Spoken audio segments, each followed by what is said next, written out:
আজকে এখানে আসার উদ্দেশ্য ছিল যে আমরা যে ইলেকট্রনিক গেট এটা কত তাড়াতাড়ি আমরা এখানে চালু করতে পারি এই ব্যাপারে আলোচনা করা।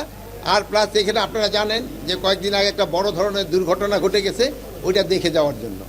আর একটা আপনারা জেনে হয়তো এই হবেন যে আমাদের যে যারা রেমিটেন্স যোদ্ধা তারা কিন্তু সব সময় পদে পদে তাদের কষ্ট হয়।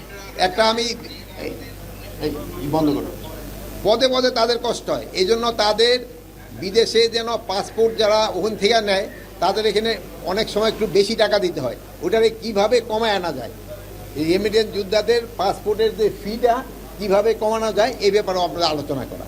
এখন আপনাদের যদি কারো কোনো প্রশ্ন থাকে জিজ্ঞেস করতে পারেন।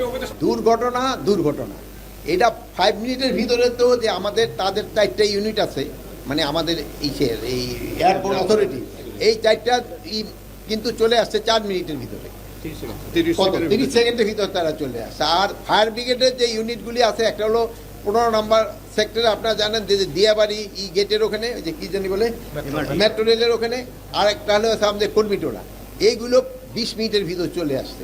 But in the meantime ওখানে যেই জায়গায় আগুনটা ধরছে, আগুন দেখেন ওখানে কিছু কেমিক্যালও মনে হয়েছিল, গার্মেন্টস ম্যাটেরিয়াল কেমিক্যাল, শুধু দাগ্ধ পদার্থগুলো খুব বেশি ছিল, এই জন্য হয়তো আগুনটা ছড়াই গেছে, তাড়াতাড়ি কন্ট্রোল করতে সময় নিচ্ছে।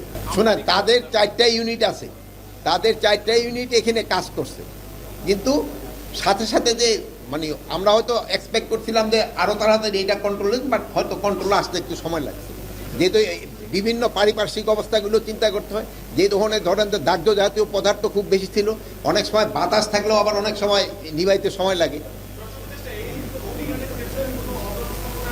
এই অগ্নিকাণ্ডের ভিতরে যদি কোনো অব্যবস্থাপনা থাকে, এই জন্য আমরা 4টা দেশে ইনভাইট করছি তাদের আসার জন্য।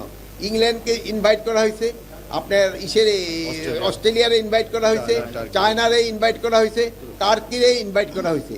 তাদের স্পেশালিস্ট আমরা আনতে চাচ্ছি, তারা একটা ইনভেস্টিগেশন করে মানে কারণটা কি এবং কে দায়ী এটা তারা বের করতে পারে।